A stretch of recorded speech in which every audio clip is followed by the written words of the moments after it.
Hello friends, welcome and welcome back to my YouTube channel. कैसे हैं आप सब? आई होप बहुत अच्छे होंगे और अपना बहुत अच्छा वाला ध्यान भी रख रहे होंगे। मेरी मॉर्निंग की शुरुआत हो चुकी है और आप लोग देख सकते हैं कि मैं सुबह सुबह ही क्या कर रही हूँ।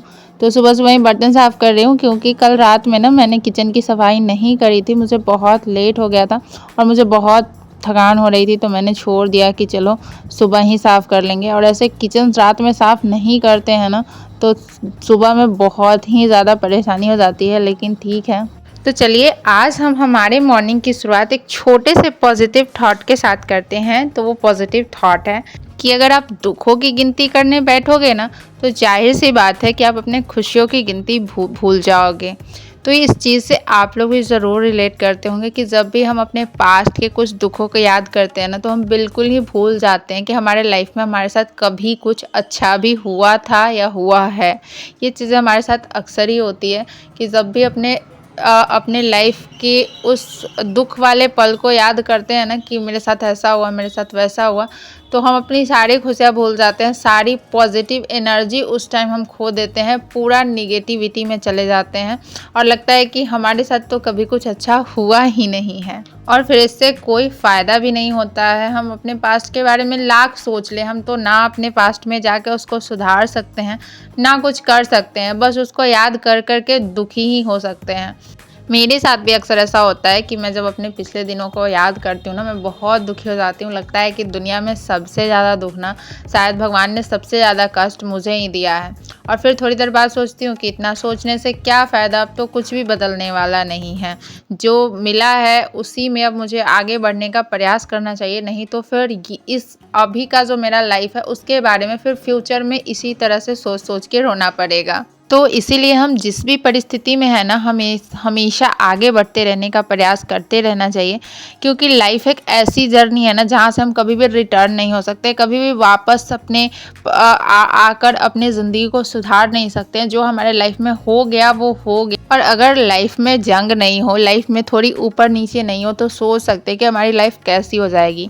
मैं आपको एग्जांपल देती हूँ। जैसे हमारा हार्ट रेट ऊपर नीचे जब तक होता रहता है तब तक हम जीवित रहते हैं, लेकिन अगर वो स्ट्रेट लाइन हो जाता है तो आपको ही पता है कि क्या होता है। तो वैसे ही अगर हमारी ज़िंदगी एकदम स्ट्रेट लाइन में चलने लगेगी, कोई परेशानी नहीं, कोई दुख नहीं, तब तो मतलब वो ज़िंदगी जीने का कोई मज़ा ही नहीं रह जाएगा।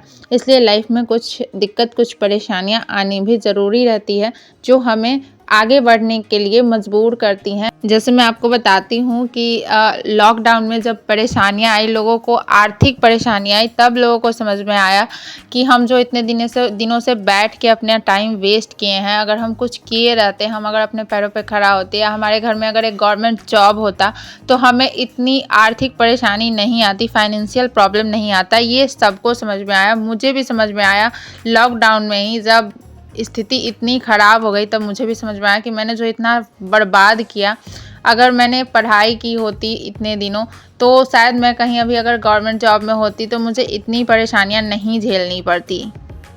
अभी मेरे साथ क्या है ना कि जब तक सारे लोग चले नहीं जाते हैं, बच्चे स्कूल नहीं चले जाते हैं, हस्बैंड ड्यूटी नहीं चले जाते हैं, तब तक ना मैं पढ़ाई कर ही नहीं सकती हूँ, मतलब नहीं कर पाती हूँ। इसलिए देर से उठो या सुबह जल्दी उठो, जब तक वाशु स्कूल नहीं चला जाता है तब तक मैं घर का कोई काम भी नहीं कर पाती हूँ। बस उसी का काम करते करते उतना टाइम बीत जाता है। तो अभी आप लोग देख ही सकते हैं, वाशु स्कूल चला गया है, सारे काम हो गए और अब मैं खाना बना रही हूँ हम लोगों के खाने के लिए। तो वैसे तो मैं सुबह में रोटी बनाती थी, लेकिन वासु चावल दाल ही सुबह में खाना चाहता है जब वो स्कूल से आता है, तो इस वजह से अब मैं सुबह में ही दाल चावल बना लेती हूँ। तो सारे घर के काम ख़त्म हो गए हैं, मैंने नहा लिया है और मैं बैठ गई हूँ अपने रामायण पाठ को करने के लिए। और आप लोगों से मैं अपना रूटीन शेयर करती हूँ, तो आप लोग भी देखते होंगे कि मैं किचन में बहुत ज़्यादा टाइम वेस्ट नहीं करती हूँ। जो सिंपल खाना होता है जल्दी से कोशिश करती हूँ बना के रेडी कर दूँ, और मेरे बच्चे और मेरे हस्बैंड भी मुझे उतना परेशान नहीं करते हैं कि ये बनाओ वो बनाओ, तो इससे मुझे बहुत सहूलियत मिल जाती है।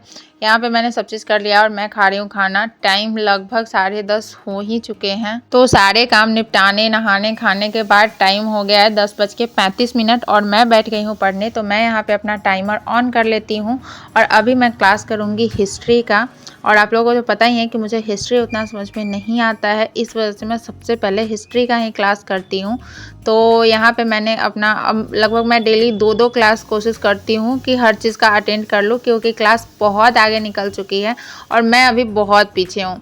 कभी कभी मुझे बहुत ज़्यादा टेंशन हो जाती है कि मतलब कुछ बच्चे, जो मैं खान सर का क्लास करती हूँ तो पटना में उतने बच्चे रह के तैयारी करते हैं, सीट इतनी कम रहती है और मैं यहाँ पे इतने काम वाम करके घर के और तब मैं पढ़ाई करती हूँ। मेरी पढ़ाई बहुत अच्छे से तो हो भी नहीं पाती है, मैं कोशिश तो करती हूँ बट नहीं हो पाती है, तो इसलिए कभी कभी तो टेंशन होती है। लेकिन फिर सोचते हैं कि इतना टेंशन करने से भी कोई फ़ायदा नहीं है, अगर अभी से रिज़ल्ट का टेंशन करेंगे तो मैं बिल्कुल भी पढ़ नहीं पाऊँगी।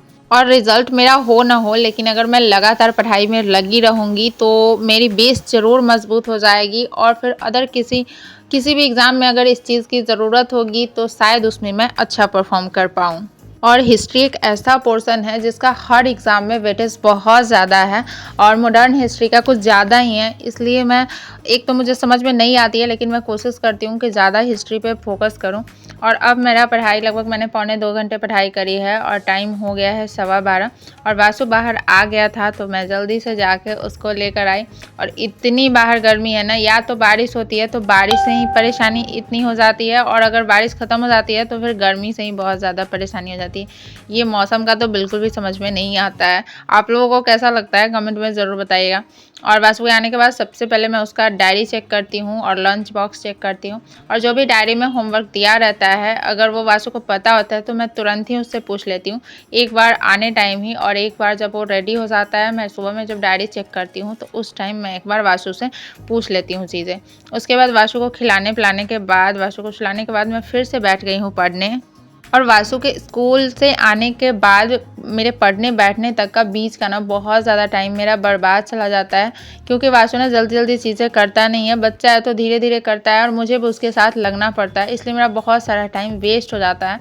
नहीं तो शायद मैं अपनी पढ़ाई को थोड़ा सा और ज़्यादा टाइम दे पाती। यहाँ पे मेरा पॉलिटी का क्लास ख़त्म हो गया है तो मैं थोड़ा सा 5 मिनट रेस्ट करने के बाद तुरंत ही बायोलॉजी का क्लास करने बैठ गई थी, क्योंकि वासु अभी भी सोया हुआ था और मेरे पास दूसरा कोई काम नहीं था अभी करने के लिए।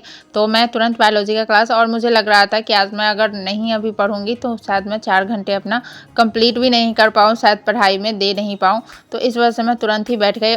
और आज मैं बायोलॉजी में पढ़ रही हूँ सर्कुलेटरी सिस्टम ऑफ मैन, यानी कि मनुष्य का परिसंचरण तंत्र, हार्ट के बारे में पढ़ाई हो रही है यहाँ पे।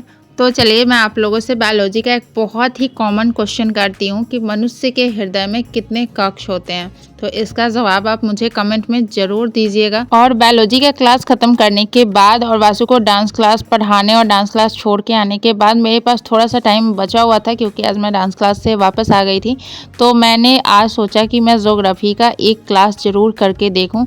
तो मैंने यहाँ पर ज्योग्राफी का क्लास आज फर्स्ट क्लास करके देखा है और मैंने लगभग आधे घंटे का ही क्लास किया, क्योंकि मुझे आज मार्केट भी जाना था, क्योंकि कल है रक्षाबंधन। तो रक्षाबंधन के लिए मैंने अभी बिल्कुल भी राखी वगैरह नहीं लिया है, तो मुझे मार्केट भी जाना था।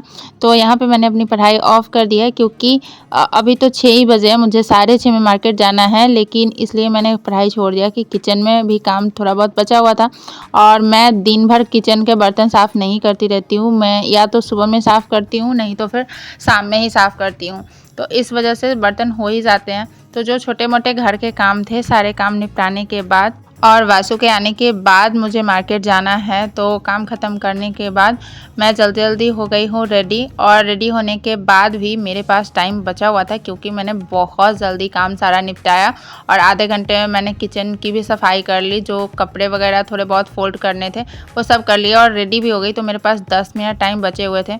यहाँ पे ये बुक है जो कि बिहार एसआई के प्रीवियस ईयर के क्वेश्चन है, इसमें पीटी और मेंस के।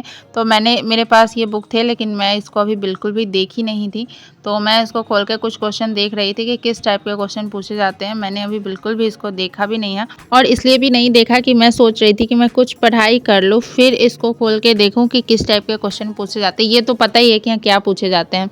उसके बाद 6:30 हो गए और उसके बाद मैं मार्केट आ गई, और मार्केट में इतनी भीड़ थी ना, बहुत ज़्यादा, और बहुत सुंदर सुंदर राखियाँ थी। और इस तरह से जब मार्केट जाते हैं ना और इतनी सारे राखियों के बीच में से कोई एक राखी पसंद करते हैं जो कि हमें पसंद होता है और वो राखियाँ लेते हैं, तो बहुत अच्छा लगता है। यहाँ पे बहुत सारी सुंदर सुंदर राखियाँ थी और पूरे मार्केट में सिर्फ राखियाँ ही राखियाँ नज़र आ रही थी।